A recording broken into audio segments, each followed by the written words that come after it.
Monza and Pocono were definitely two unique circuits that none of the remaining rounds will come close to replicating. Indeed, Interlagos will feel frantically technical during the last half of the lap compared to the previous two rounds. Will this cause a change in the pecking order? We'll find out soon as we get ready to watch round 10 of the Lotus 49 Grand Prix Legends Series, and you'll see it all live here on the Global Sim Racing channel. Hi, I'm Joe Peak, and with me in the booth is Christian Challoner. Behind the scenes is our director, Robert O'Brien, and he's using cameras provided by Dougie Beard. Brazil's history in F1 goes back a long ways, and in fact, this very circuit hosted the first championship Brazilian Grand Prix. With how different it is now compared to then, let's head down to our track guide.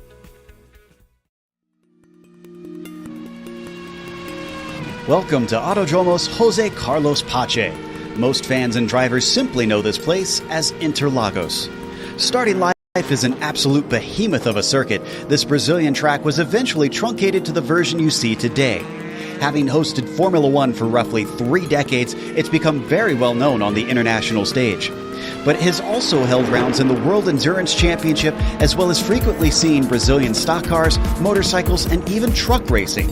There's little difference between its two layouts, which includes the GP course and the Moto course, which simply adds a chicane to the end of the lap. In both cases, it's a tale of two circuits.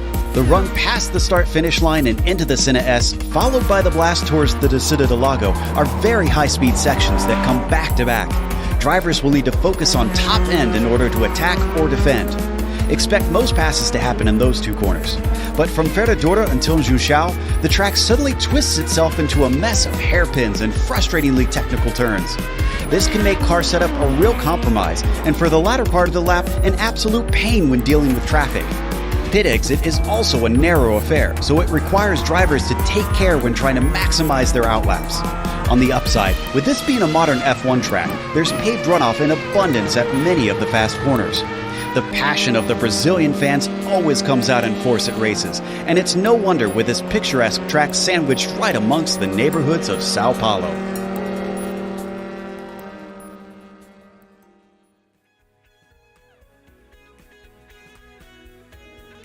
Well, we've had some stunning races here in the past and some classics in the Lotus 49, Christian, but how do you feel like they're going to take to the place? Well, I think it's a very difficult track. Right there we've got 15 turns, and normally we would kind of be like, well, it's not really 15 turns. A couple of these curves aren't really proper corners, but in the Lotus 49, yeah, it really is 15 turns. That run out of Juncchao all the way to the start-finish line, that's very, very difficult in the Lotus 49. And that's quite interesting because, you know, normally it's just about a kind of how you get out of Juncchao as kind of the run, as whether you're going to make a pass or not. But with the curves and everything, it's actually a bit more tricky. So I definitely expect we'll see a lot of passing down into turn 1.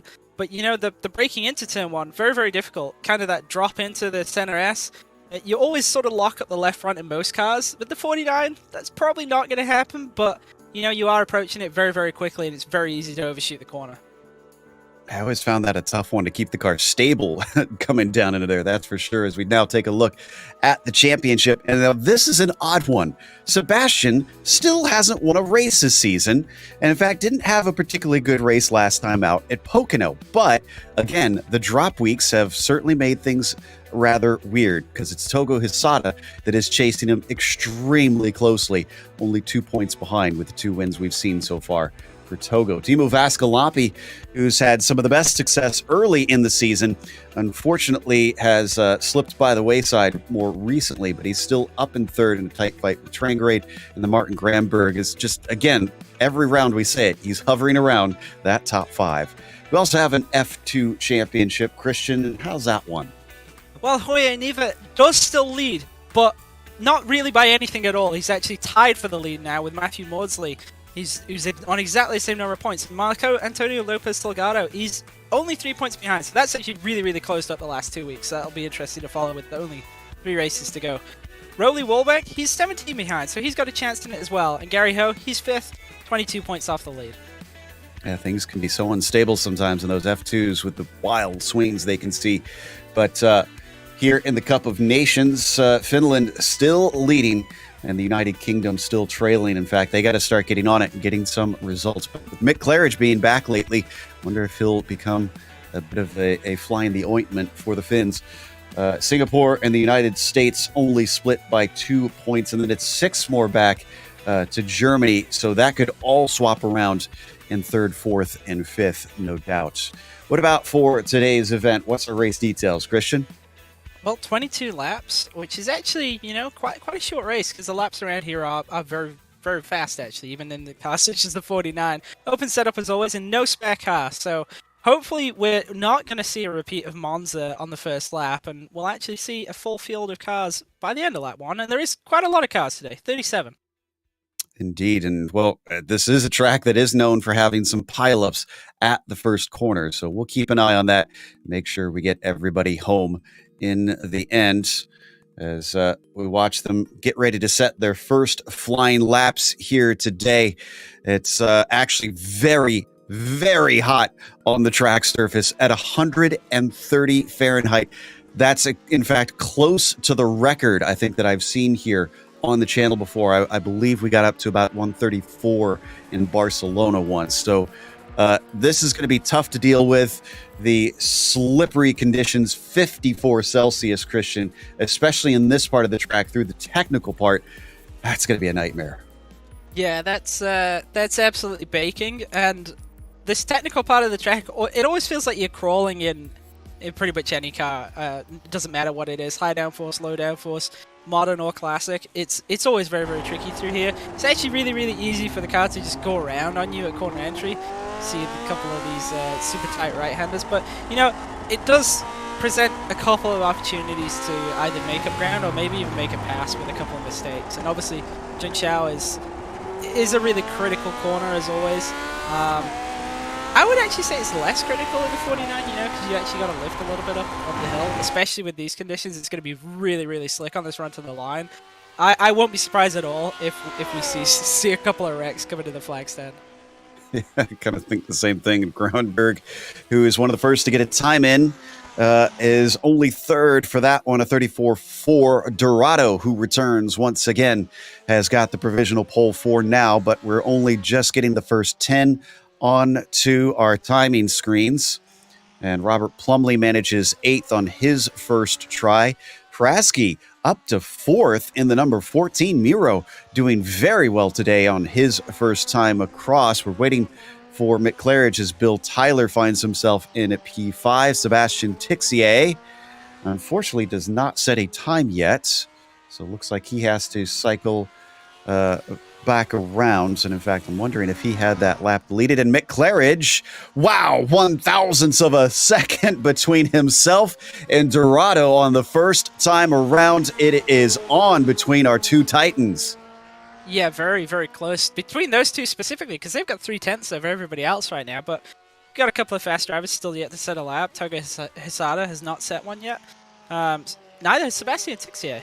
And we saw him actually have a couple of issues with qualifying at Pocono, but was able to recover from them. So, yeah, keeping an eye on a couple of other drivers still. Yeah, and as I mentioned, Tixier with a lap deleted. Trangrade manages to put one down, 34.2. That's good enough for 3rd, slightly closer to Claridge, but still nearly 2.5 tenths off. So Vascalampi, 2nd lap around. What's he got? It's a 33.8. That is much quicker. That'll take pole. Yeah, that's really nice. It's a huge pickup from lap 1 to lap 2. They're almost half a second. Grandberg now takes the pole away from Vascalampi as well. 14,000ths between them. Tixier into 3rd. It is all swapping around. Dorado not able to improve on his 2nd lap. We're still waiting on Mick Claridge to come through. Fabian Donna, and he sits down in the 11th spot and now make that 12th as Quellen has improved up into 11th. The DH driver looking for the line. And it's going to be a 34.2, much quicker for him. That'll put him into 8th position. And Mick Claridge now jumps it down to a 33.7, and it is still only a 10th between the top 4. Yeah, the top 6 even is kind of ridiculously close. It's only a quarter second that spans all of them, which is, you know, in most cars, that's quite a bit, but in the 49, yeah, it's so difficult to pull together a good lap. So really nice lap by Mick Claridge there. This is going to be a tussle. So Trangrade, who held the pole briefly before in his first lap, we've seen them all drop on the second time around. It's a 33.775, and that'll be second place. This is unbelievable stuff. 2.5 tenths from first to 7th place. It is a toss-up as to who could come away with the win today, Christian. Yeah, absolutely. I feel like that's the closest qualifying we've seen over such a large group all season so far. Even Pocono included. And it's not over because Togo Hisada is just coming around for his second lap. Oh, but he does not improve. Oh, that is an interesting twist on things as we still have, let's see, I'm seeing almost 4 drivers that are still able to set a lap here. Oh, make that 2, as it looks like Don Peak has failed to set a time on both of his. Marco Salgado, good enough for 21st. And that leaves Steve Tobin, who's got about a minute left. And I think that's just enough time to put a single lap in for him. Yeah, just looking at some of our F2 points drivers. Salgado, yeah, pretty good there with that 21st spot. Matthew Maudsley, the joint points leader, he's only in 25th. And I do not see Jorge Nieva here today, so that's going to hurt him a little bit. I don't think he has the opportunity. Oh, as Tobin is going to park it, so that is it for all of our drivers able to qualify here. Let's go through the starting order of a rather large field here today with Mick Claridge starting it on the pole, but only narrowly. Ove Trangrade, look at the gaps here amongst our top 10. He'll start next to him with Granberg with 3rd. Then it's Timu Vascalampi in 4th position. Tixier still looking for that first win. He'll start from 5th. Let's see if the tight fight will give him a chance as Rafael Dorado starts from 6th. And it's Togo Hisada in P7 as Fabian Donna will start from 8th. Miro Haraski, good enough for ninth today as John Olsen rounds out your top 10. Bill Tyler lines up in 11th, but he's not even a second off the pole. He's within a second of the pole, and he's back here in 11th. That's crazy. Lars Olsen, he's lining up in 12th. Gary Coelho, he's in 13th with Bruce Nelson alongside him in 14th. Robert Plumley, the driver we saw finishing 3rd, I believe, at Monza, he's lining up in 15th today with Matt Wright alongside him. Jean Lehman in 17th with Emmanuel Pera in 18th alongside him. Michael Grissinger and Jeff Saunders round out the top 20. Marco Salgado, 21st with Rolly Wallbank in 22nd. You've got Glenn Becker, P23. Then it's Cam Porter in the 24th spot, followed by Matthew Maudsley on the inside of the next row. Andrew Mitty to his outside. Randy Huff will start from 27th. Gary Ho in 28th. Row 15 has Andrew Eng and Andre Bruno. Eugenio Massa and Timothy Porter are the last 2 drivers to set qualifying times in 31st and 32nd. Joe Holton, Paul Ferrer line up on the next row behind with Ben Summers, Don Peak back there in P36 today with Robert Reynolds and Steve Tobin rounding out the back of the field in 37th and 38th. Just about have everybody already lined up here today. They are raring to go for today's race, round 10. It is getting down to the end of it, and who is going to be able to come away with an advantage into the last few rounds to claim a championship? It's all a toss-up with everybody not just close out on this track, but close in the points in the championship hunt. And it looks like we've got everybody out there. So the engines start to rev as the lights come up. And the green flag is out. Are we going to see a good run off the line for our front runners? So far, so good. Yes. Not seeing anybody struggling, although a little bit of a bad second phase for, I believe that's Granberg back there. And as they cycle down into the Senna S, this is the trouble zone. Everybody giving plenty of space throughout the field. Not seeing any major incidents yet. And now we head down the Retta Aposta. Yeah, very clean start, and actually a very difficult starting grid. Obviously, saw everybody there. No flat really for anybody to get a run off. Wallbank, unfortunately, had a bit of a spin in the center of S. He did clip the wall. We'll see if he gets it going once again. But up at the front, it is Claridge leading Trangrade with Vascalampi in third, Granberg in fourth, and Tixier still within the top 5. They head through the horseshoe now and into the technical back half of the lap. And I think on lap 1, we're going to see everybody kind of split up a little bit, create a couple of packs, but obviously not as draft locked as it was at, say, Monza. So would expect, especially that top 6 or 7 that we saw, who were kind of clear of everybody else in qualifying, to break away early. Wallbank unfortunately had to take a tow in the end, and we're just about to head out of the junction with Mick Claridge approaching that now. So we take a look at Tixier trying to see if he can get something. He's been poking his nose on this first lap on Granberg, and they come through the treacherous Subidos dos boxes. This is going to be frightening to watch. Thankfully, everybody does keep it out of the grass and out of the wall as we cross the line. No change there for your top 5. Keeping an eye on turn 1. There's a couple of drivers chatting in the pre-race about maybe overshooting turn 1 on lap 1. Tixier a little bit deep into turn 1 there, but gathers it up. Not seeing anybody out into the grass quite yet. 1 or 2 locked up tires. But yeah, it looks like everybody's keeping their heads up, making sure not to lose it this early. Look at him swing off of the curve of the Sol as they try to get traction in this incredibly hot weather. And then down the hill through the Descida del Lago, and we had a problem with Haraski. He got overtaken by Olsen through that turn 4. Haraski actually obviously qualified very, very well inside the top 10, but slipping back a little bit to start with. He's down 2 spots. And Dorado almost got past there for a second. He's got Togo Hisada just behind him. There you see the Japanese driver in the number 7. And as we expected, nobody really able to scamper away. Not because of the draft lock, but simply because things are so tight on pace as we come through Mergulo up to the junction once again. Everybody trying to get the throttle down as soon as they can to climb up the long, long hill. Yeah, the pace is obviously so close between this top 6 or 7 that I just don't think that they're going to separate out at all throughout the race. Everybody having to take it right out to the edge there. Coming through Subidos dos boxes. Will we get an attack down into the center S this time? I'm seeing nobody poking their nose out among the top group. Everybody just staying single file. So almost looks like some of our races at Monza and at Pocono, with nobody really doing much up at the front, just staying patient, waiting for the right opportunity. Yeah, well, I also think there's kind of the element of it being so hot and slick. You see Hisada's looking for a bit of a move, but not going to make that happen on the outside. Surely not. Oh, you think? Oh, he's going to get it. He's around the outside. He's way off track, though, and he starts to lose a little bit of the grip. Dorado comes back at him. He breaks deeper down into the horseshoe, still side by side, and Hisada, no, he still doesn't have it done now. He's able to shut the door. Does he, though? Does he? Dorado's coming back on the outside.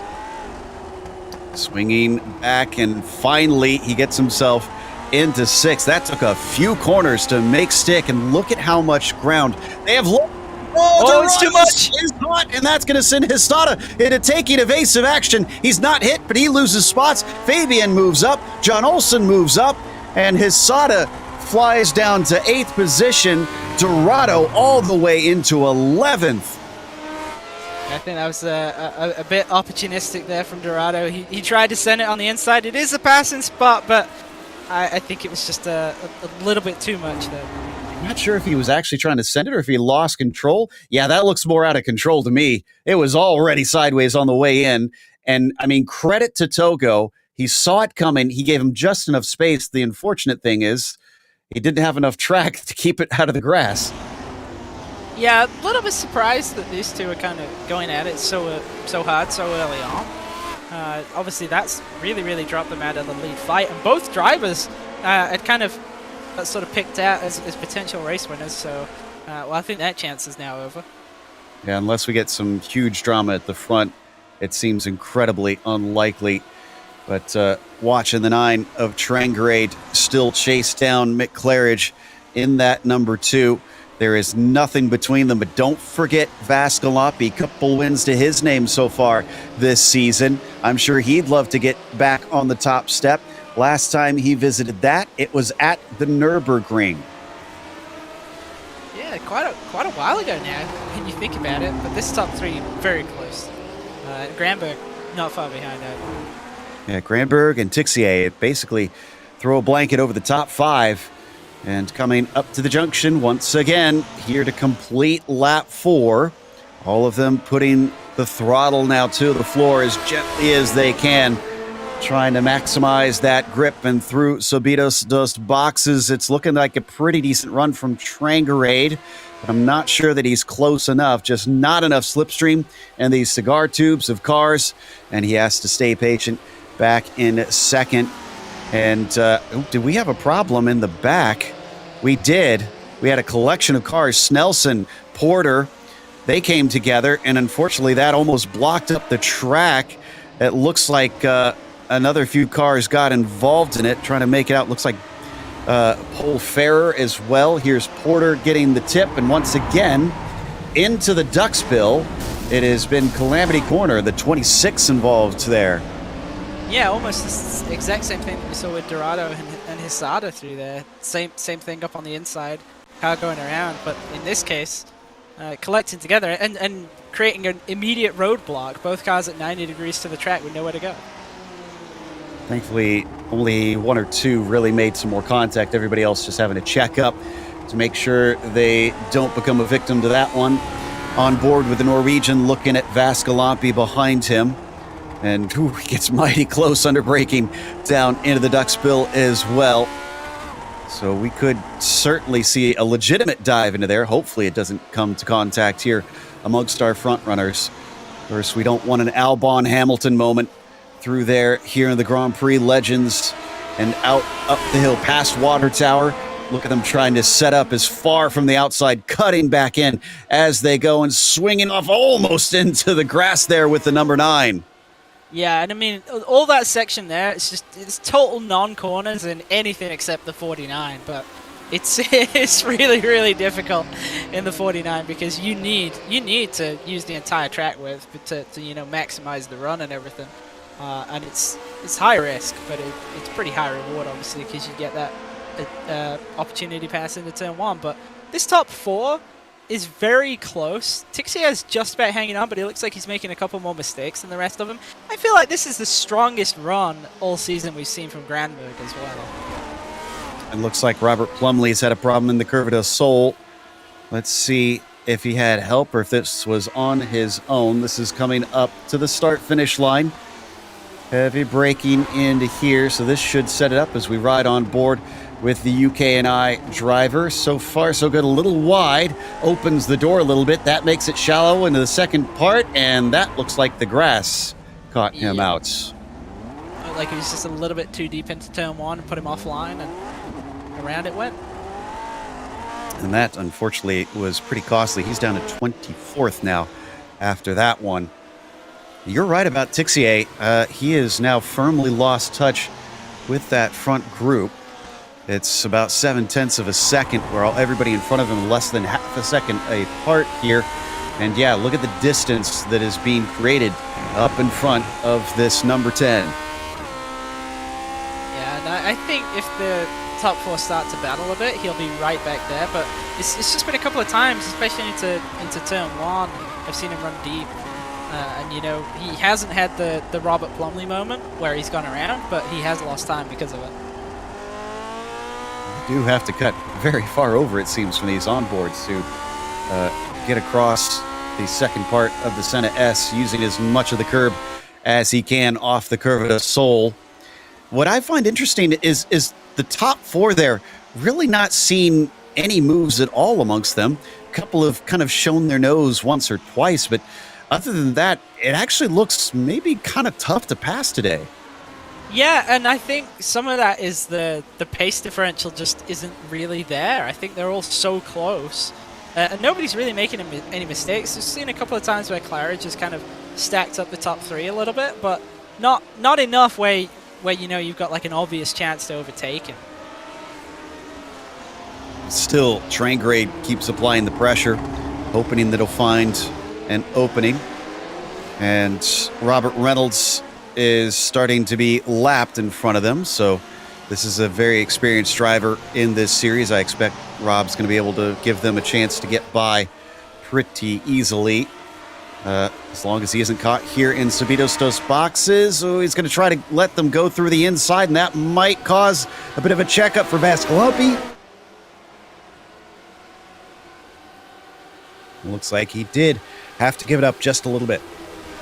Yeah, not the easiest place to let drivers through, ironically, really. You know, you think a straightaway is the best place, but on this track, perhaps not. No, maybe should have waited a little longer to try and lift and let them go, unfortunately. But wasn't too dramatic, just maybe a little frustrating for the Finn. Oh, here we go. Almost thought there was going to be a little bit of a defense from Claridge on train grade for a moment, but he came back to the racing line, and this has spread apart that front group even more. We still got a battle behind them between John Olsen and Togo Hisada. Hisada on a bit of a recovery. He sits in 8th position now. Yeah, and what's interesting is that the two drivers that are kind of recovering from that earlier non-incident sort of thing, Hisada and Dorado, they haven't really gone forwards. You mentioned before there was, what, a 10th of a second down to like 11th place. So it's going to be tough. We have seen that passes are hard to come by cleanly, and nobody willing to risk their car touching wheel to wheel. That tends to end in disaster, as we've seen multiple times before here in the Grand Prix Legends series. So we ride on board with Hisada, just looking forward to see if he can get that valuable run on John Olsen past Water Tower. There you can see it in the distance, what it's named after. And this is Sabitos dos Boxes. And no, just nothing doing. Yeah, nearly got the right rear in the grass there as well.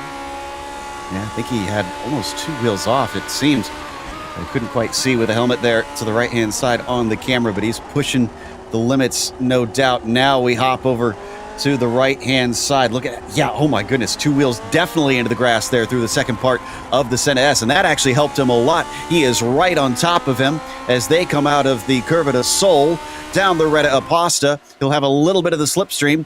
Does he try for it? No, not even a peek. Yeah, surprisingly he didn't go for that one. I mean, we've seen him try and make that pass on the outside into that corner before. We've had, as now he's got a good run.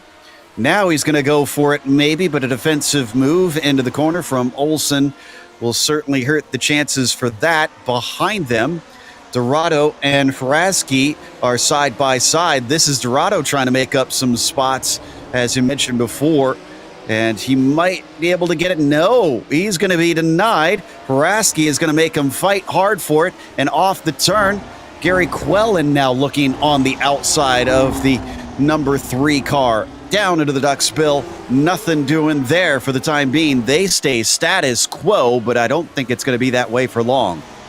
No, definitely not. I think Dorado's not going to give that one up too easily. I think he'll probably have another run, either this lap or the next. But it does look difficult to pass. It's not really seeing any, easy overtakes. Everybody's having to make it happen through the mid part of the lap, which is a little bit surprising. Yeah, I'm a bit shocked by that, as Hisada was looking at it. And now it looks like to the inside, he's managing to get past John Olsen, and that is going to be up into P7. I think that's the move, getting the run, coming up the hill, and having that heavy braking. Let's take one more look at it.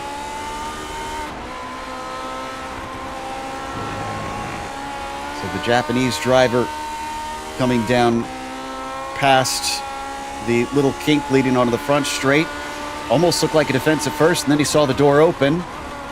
And that is through. Nicely done. And Dorado managed to get past Hraski, who's still in it right now. Hraski is under threat from Quellen. Yeah, Quellen's looking really, really strong right now. Oh, as soon as I say that, he's just ran a little bit wide. You see Dorado here. Yeah, looks this like is the pass. Almost allowed to pass here, I feel like, by Hraski. It just didn't seem to have the pace. And then here comes Quellen. Quellen wants a piece of it, but what you predicted earlier, outside, going down through the lake descent, just does not offer the grip that you usually want. And he is now back behind. So that settles in, and we'll see if we get any more positions out of Hisada and Dorado, if it's only going to be a single move for each of them back through the field. Vascalopi is now a full second back from Trangarade. Not sure if he had a mistake or if this is leftovers from the checkup he had with the lap traffic. This is certainly making it a two-horse race up at the front because Trangarade has been glued to the gearbox of the number 2. Yeah, Trangarade looking really, really strong. I don't want to say it, but I kind of feel like I have to say it. We've seen Claridge make a couple of mistakes when in the lead past few rounds, and I feel like Trangarade's pretty close right now. So I'm keeping an eye out just in case. As we switch back to Fabian Donna and Togo Hisada, and Togo must have just got this one. Yeah, because he was behind him just this last lap. Let's see where the pass was. And it's coming out of the Curve of the Soul. Another good run. Again, no fight, though, from Fabian. Just kind of lets it happen. Fabian is having a really good run, though. He's up in 6th spot. I think this is the best run we've seen for him so far this season. Meanwhile, battle back for 11th place. Quellen, Hraski. They've also got Bill Tyler just behind them. But Hraski is going to be able to deny Gary and retain that 11th position.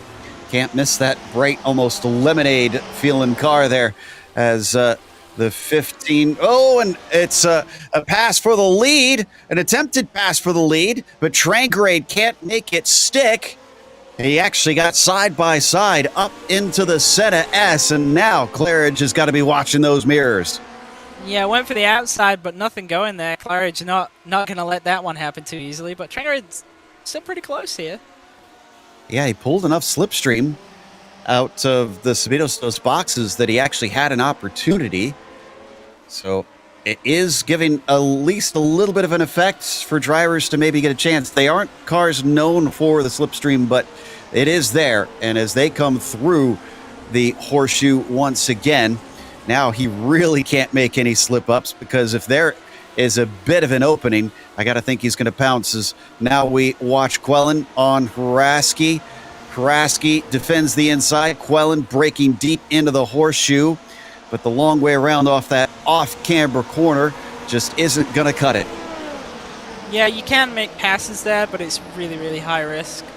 You're kind of at the mercy of the driver on the inside to not run you off if you go for that. Oh, somebody off in the final corner. Yeah, not sure what that was about. That was in front of our leader, so I'm going to assume that is a lapped car that we saw the smoke from. We're understanding Summers potentially causing that. And here we go again. Once again, he's very close. Mick knows it. He goes to defend down to the inside. Will we get another attack? And will this one be successful? No. This time he doesn't even go side by side. Trangarade maybe taking a lesson, trying to get a better run here through the Curve of the Soul. He looks mighty close, Christian. This could be it. Yeah, I feel like he was trying to get Mick to go to the inside there into turn 1 so that you would have this run, but it's not actually worked out as he would have hoped. Just a little too far back.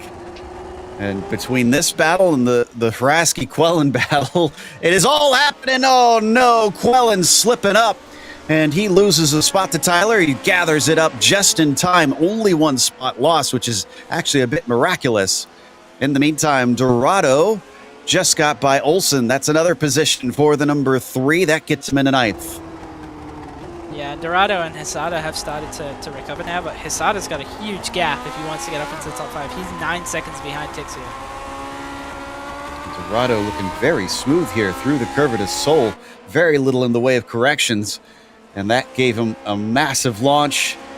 Gets to the inside, and Olsen once again decides it's not worth trying to fight. Let's just hold out. It's probably, especially with the amount of big hitters that we see here today, I gotta think this is going to be a massive amount of points in the official iRacing Championship for those at the front. Yeah, and I got to think this is why we've got such a battle here at the front. Everybody wants to, well, say everybody, both Claridge and Drengerade want to win this one because this will be a huge points haul for them. Gotta remember that not only do we have the championship that we hold here unofficially, there is the official iRacing championship that scores the drivers' points based on their iRating. And the more iRating that you see out there on average, the higher the points will be, because the skill level is theoretically higher as we come down through the Descida del Lago. And finally dropping off Drengerade gives some breathing space to Mick Claridge, but how long will that last? Look at the gap behind them as well, as that was a bit of a wide run from Drengerade. Vascalampi about a full second back, and Granberg 2 more seconds behind him. In fact, I think Granberg and Tixier in the distance, I can kind of see a bit of a battle forming there. Yeah, it looks like Tixier's caught up to Granberg. Granberg's dropped off this lead 3 a little bit. This is for 4th position. Tixier wants it, and he keeps trying to show his nose way off the apex in a number of corners there for Martin Granberg. He keeps doing that, and I think the Singapore driver is going to be able to get his foot through the door. Now we come off of the junction, both of them really sliding the car. By the way, temperatures up 3 more degrees since then. It's 133 Fahrenheit on the track, so gonna have to bookmark this one as one of the hottest we've ever seen if this keeps up. A little bit of a defensive move. Whoa, and he jukes him. Here comes Tixier down to the inside, but he can't get the overlap. A little bit of a bobble from Granberg as he woes up the car. He's going to park it at the second apex, and I don't think Tixier's got the run, but he still could have a shot. I think he's going to try, especially as we saw it in turn 1, and Granberg a little bit wide there. Tixier's, he's looking, but he's still staying tucked up behind. He's going for it, though. And he sends it in deep. He's got the overlap. He's got the nose ahead. And that's going to be 4th place for Sebastian Tixier. Will we see a crossover from Granberg as he tries to come back through? No, it is not there. So the number 1 machine sent down to 5th position as, oh, we got a battle between Dorado and Olsen here. Yeah, Dorado's still trying to get back into the top 8 here. I think that was kicked off by Olsen not having a good enough exit out of the Curva de Sol and attack into turn 4, and unfortunately Dorado can't make it stick, and we're well past the halfway point. This is the final third, if anything, that we are just into now, and it took a bit. It was a bit of a slow burner, especially at the front, but this second half of the race has really popped off.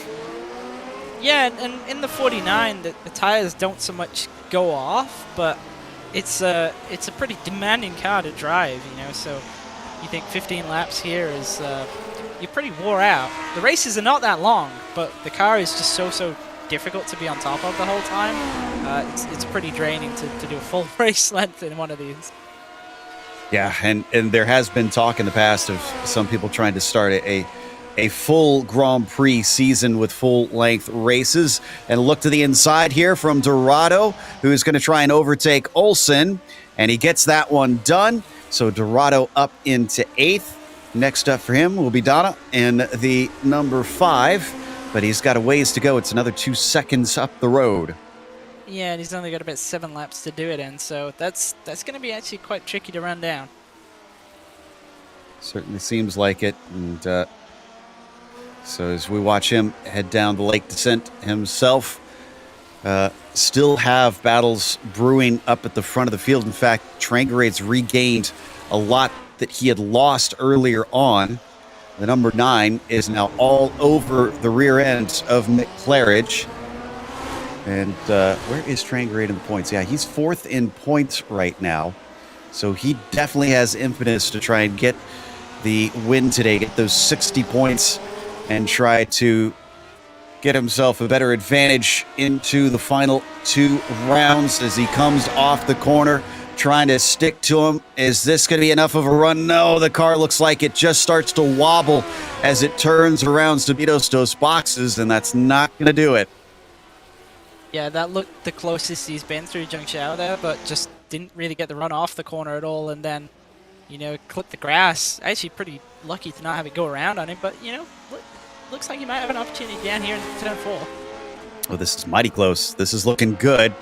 He's going to have the slipstream. It's a bit of a short straight for these cars as they're only getting up to about a 165, and as he brakes, doesn't even try and take an alternate line. So he'll stay behind for the time being. And it's usually single file, mostly from here up until the junction. So who is going to be daring in and amongst them? Next time by is going to be 5 laps to go, and time is running out. What does Trangrade have to try and challenge Claridge? And it almost feels like Trangrade is the quicker driver of the two here, Christian. I'm not sure if Claridge is running out of grip on these tires or what. Yeah, Ovo definitely looks like he's got a little bit of pace in hand. He's looking a little bit smoother, especially through the mid part of the lap. I was really surprised he didn't try and take that into turn 4. It's looked so difficult to pass today, and I feel like he was close enough to, you know, at least try, but he's very, very close out of Jun Chao this time. Claridge didn't look like he got a great run there. This could be on. Yeah, he's going to be close. It'll depend on right here, and once again, we know that Trangrade likes to get the car sideways, but it seems to be hurting him on one of the most critical parts of the lap. Yeah, just losing out. It's almost kind of in that middle part of the run. He just gets it slightly too sideways, and it just kills the momentum. And that has been just scuppering any chance that he wants to try and overtake.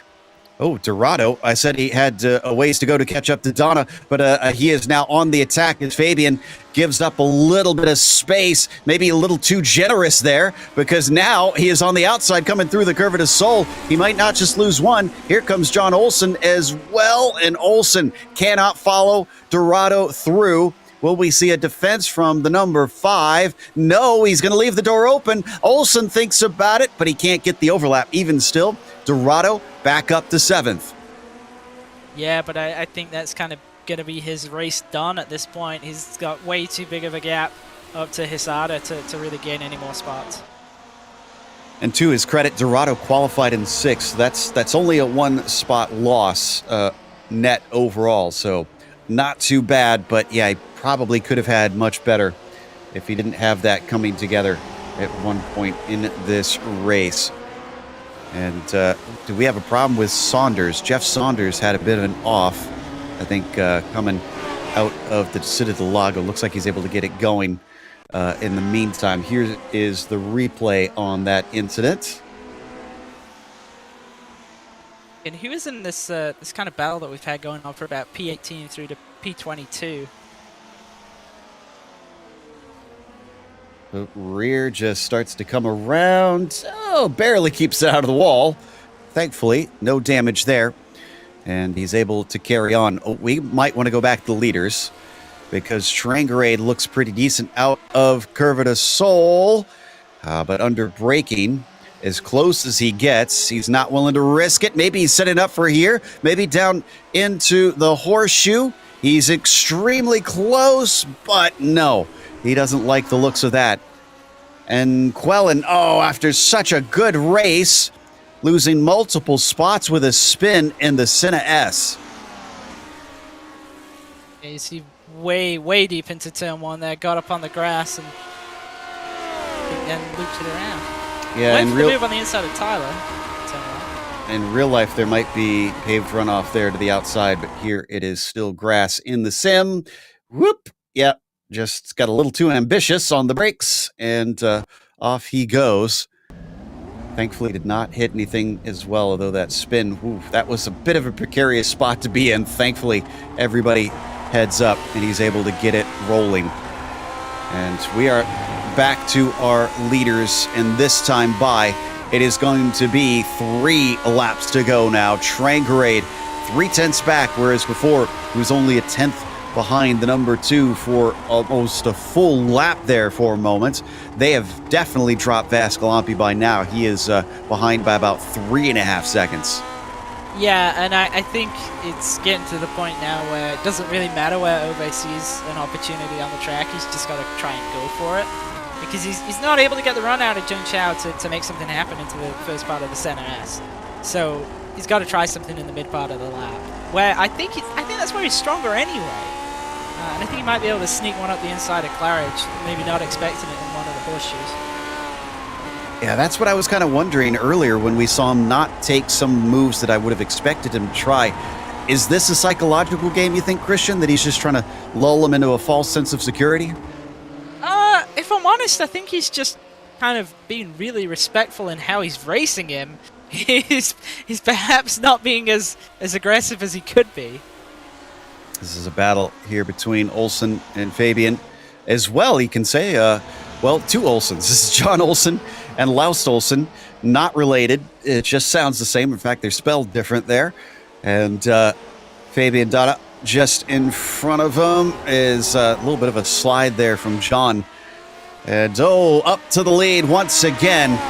Ove Trangarade with nothing between the pair of them, and this time he's strong. This time this is the strongest we've seen him. He's going to go to the outside as Mick Claridge covers him off. Now down to 2 laps to go, wheel to wheel as they come into the braking for the Senna S. Can he hold it off? They almost come together, both going deep, neither willing to give way. He's got a nose ahead, but it's still not done. Now he is passed, and Ove Trangarade, after almost the whole race, is now in the lead. Well, I said he wasn't being aggressive enough, but that was a brilliant move on the outside there. Claridge is still not giving up. He's looking to the inside of 4. Thinks better of it, though. Yeah, I think he knew he was on the limit there. That would have been a bit of a dive for him, but look at that. Little wide for Ove Trangarade, and that sets up Mick Claridge. If he sees a whiff of an opening, he's going to take it. Trangarade knows it. He covers off the inside, braking hard down into the horseshoe. Still nothing doing for the pair of them. And he's going to try and snooker him. Coming into turn 8. Looks like he can't get the overlap there. Cuts back. Is this going to put his rival offline? No. He will still retain that spot. Yeah, but Claridge is looking on the inside here. Thinks no, he doesn't think better of it. He does go for it. Ove gives him the space. I think that saved both of them there. As they almost come together, nearly making contact down through Mergulo. And he's going to take another shot at it. And he's again given space. A lot of respect between these two.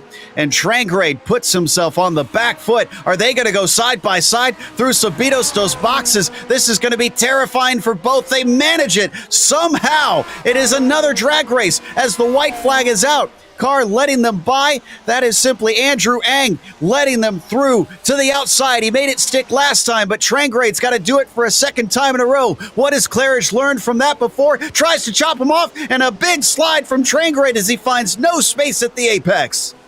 Yeah, Claridge very, very firm in the defense there. A great repass. I'm really surprised that Ove just overshot Zhengxiao just enough to give Claridge that run back to the inside into turn 1.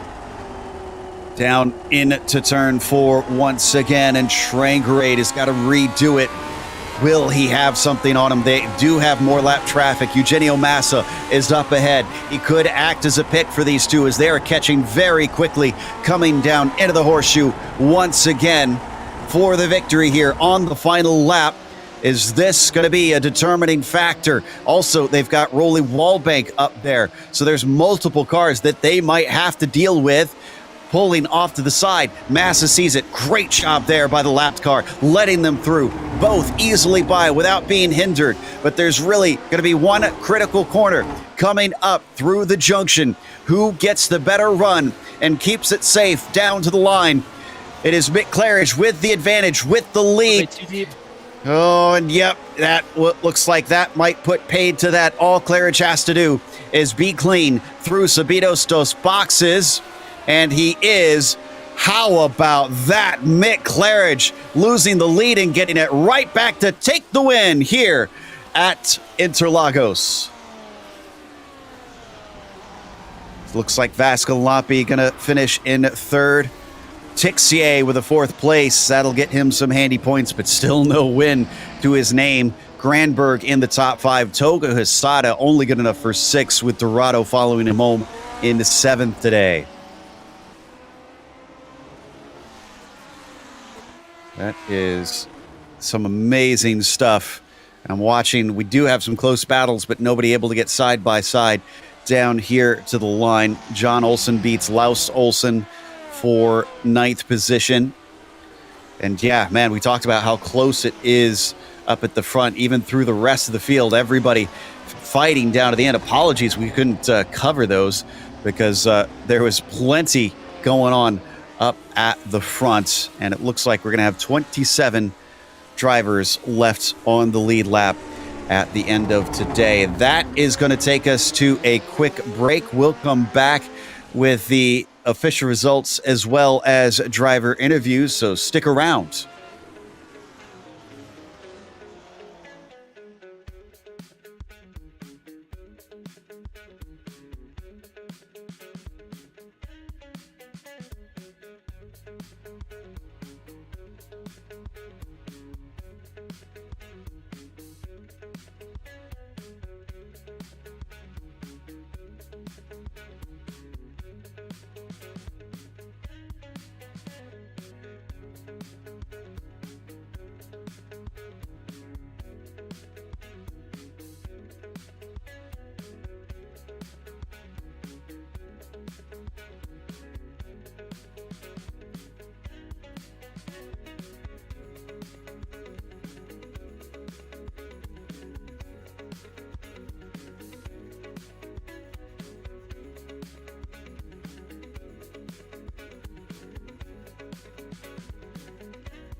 Welcome back to Interlagos. We said it's given us classics in the past. Gives us another one here today. And before we get to the results, let's mention our sponsor. Make sure and check out the Majors Garage, home of free Baseline Plus setups.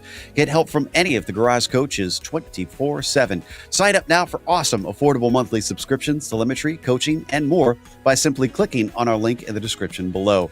Also, if you use our special discount code Majors GSRC, you'll get 10% off. Mick Claridge, in the meantime, I'm not sure what setup he was using, but it looked like it made it tough at the end. He had to hold off Ove Traingrade, and he did to take the victory. Ove briefly holding the lead, but it was not long enough as he settled for second. Teemu Vaskalampi, a bit of a quiet third comparatively, and Sebastian Tixier, who had a big fight there with Martin Granberg early in the race, got fourth. Granberg only fifth after starting from third. Toga Hisada, some almost contact between himself and Dorado sent him backwards, collected it to sixth as Dorado settled for seventh. Fabian Donna, one of those that they had to repass along the way, he finished P8. It's John Olsen with ninth, followed by Laust Olsen, rounding out your top 10. Bill Tyler started 11th and he comes home 11th, but involved in quite a few battles today. Miro Haraski, he unfortunately fell outside of the top 10 after starting in 9th, comes home in 12th. Gary Quellen had a great race, just a slight mistake, and unfortunately comes home in 13th, but still a very, very good run. Matt Wright, alongside him in 14th. Marco Antonio Lopez Salgado comes home in 15th after starting 21st. One of the biggest movers of the day, actually, with Jean Lehman lining up in 16th behind him. Michael Grissinger, 19th to 17th with Emmanuel Perret, 18th to 18th, another driver who was involved in battles, but came home where he started. Robert Plumley, we saw him have a pretty good run going, but just that slight spin in the center S unfortunately drops him from 15th to 19th, with Cam Porter rounding out the top 20 in 20th. And there's only 4 seconds from 20th to 24th with Becker back there in P21, Maudsley in 22nd, and Saunders 23rd. There's one of those battles we unfortunately didn't have the time to cover. Gary Ho was 24th. After that, Randy Huff, P25. Andrew Mitty, 26th today, was followed by the last driver on the lead lap, Paul Ferrer, in 27th. It was Eugenio Masta, P28, Andrew Ang at 29th, and Don Peak up 6 positions to take 30th. Robert Reynolds only 2 laps behind here in 31st. Rolly Walbank, who's 3 laps down in 32nd. Andreas Bruno, Joe Holton 33rd and 34th. With Timothy Porter, we saw him involved in that battle for P30, but unfortunately a little bit of a mistake and comes home with 35th. Ben Summers, another driver we saw in spun at Zhengzhou, he's 36th. For Bruce Nelson, one of the early incidents of the race with Steve Tobin rounding out the race in 38th. Really good run though, 27 drivers on the lead lap. Yeah, that is just a testament to how close this field was on pace. But Mick Claridge, speaking of close pace, we've got him with us. Mick, my goodness, the qualifying was something to behold with how tight it was between the top 11 effectively. And then all race long, Trangrade was all over you. Again. Yeah, never in doubt, Joe. Never in doubt, mate. Are you sure about that? Because he got by you at one point, and you had to fight for it. It looked like. I'll tell you what. When he I was letting him have the outside line into one whenever he got a run, and when we went into that lap, I don't know when it was, the second from last lap or whatever. I braked so late. I locked up the left front pretty much as soon as I hit the brakes, and that was it. It just melted it, and I just had no grip turning in. And then, I don't know. It just felt like we was doing like out laps on the old tyre model, when we was going around the next corner, because none of us had any grip. I don't think. It was just ice. It was just lethal. The center S and then the big sweeping left hander, that was just unbelievable on that lap, just because I melted the tyres. But overall, tell him he'll be the first to tell you that if he's leading, he sometimes he makes a few mistakes here and there, but. So I just thought, all right, well, as long as I don't follow him, as long as I just put the car somewhere else on the track, he'll, maybe be thinking about me more than the corner ahead of him. So I think that's what happened, really. But yeah, brilliant fight. It's one of the best fights I've had at the end of a race, that was. Certainly gave us a lot of fun to watch up there. Coming back in, are you able to stick around for the final 2 rounds of the season, or are you going to have to take off here pretty soon for another one of your bike trips? Yeah, do you know what? I've practiced so hard this week. I really wanted to win this race this week. It's probably my best chance of a race win. It's probably my best track of the season. So I've sort of had last season off, come back, found the new car, sort of really difficult, and turned it into a win today. So I'm going to call it a day for the rest of the season now and get on the bike and start waking these legs up, because I've got some serious stuff to do. So yeah.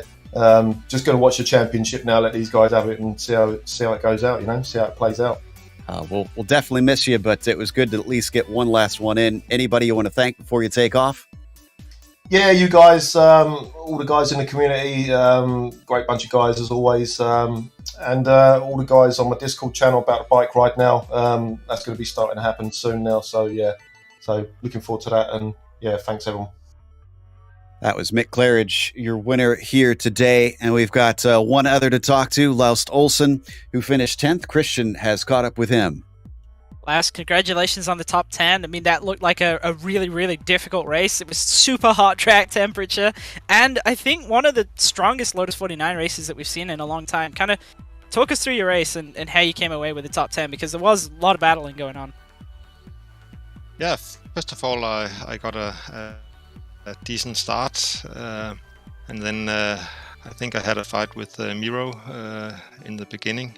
I can't even remember how I passed him, but and then I tried to keep up with the group in front. I think they were a little bit faster than me, but every time they got into a fight I could close up and stay with them for a while, and then they would slowly pull away 1 to 1.5 seconds and start fighting again. So it was quite trying to keep up, but not quite possible to get in a position to to fight with them or trying to pass them. So I think I was perhaps overdriving a little bit. I seemed to not be able to get off the corners fast enough.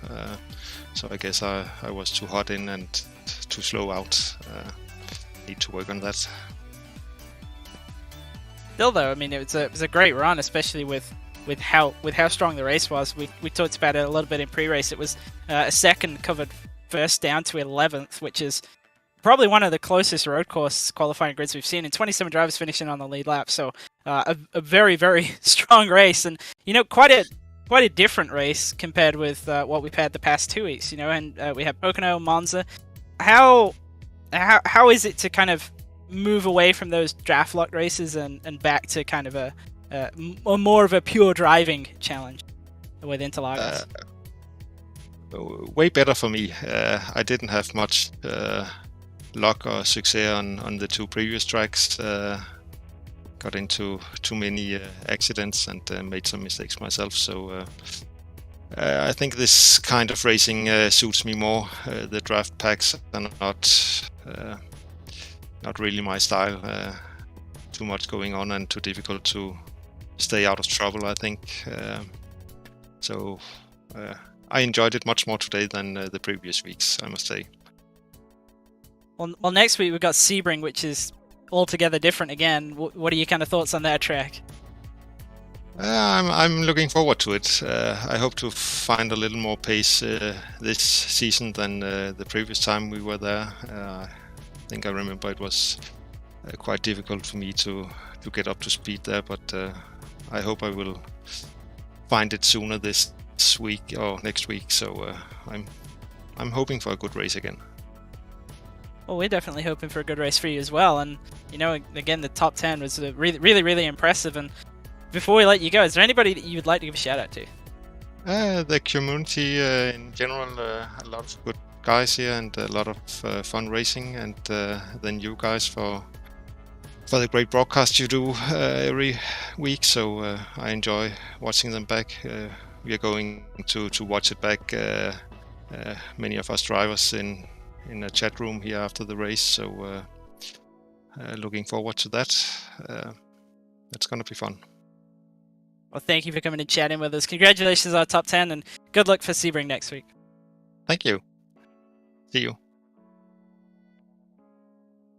And that was 10th place finish Laust Olsen here today, which is going to wrap us up. So want to give a big thank you again to our sponsor, the Majors Garage. Again, check out our link in the description below and use our code MajorsGSRC. You'll get 10% off. Also, we want to give a thank you to the Lotus 49 community for bringing us back for another season of coverage. And thanks to the companies that provide the software and hardware for our broadcasts that you see listed here. Additional thanks to June Lalonde, who provides our wonderful music. Check out our Bandcamp for more great work. And thanks to the team today, Christian, Rob, and Dougie. You can find more info about GSRC at globalsimracingchannel.com or through our social media. Also, check out our merchandise store at gsrc.storenvy.com. We keep a link in the description below. Don't forget to subscribe to our YouTube channel so you don't miss a moment, because the next race is going to be at Sebring. That'll be Saturday, February 26th at 8:30 a.m. Eastern. We also have upcoming races for other series listed on the screen, so check those out. Mark them down on your calendar, including the Campbell GT Series is going to, of all places, the Snetterton 200 circuit. That'll be at noon Eastern. Until next time, though, race clean, race hard, and we'll see you on the track.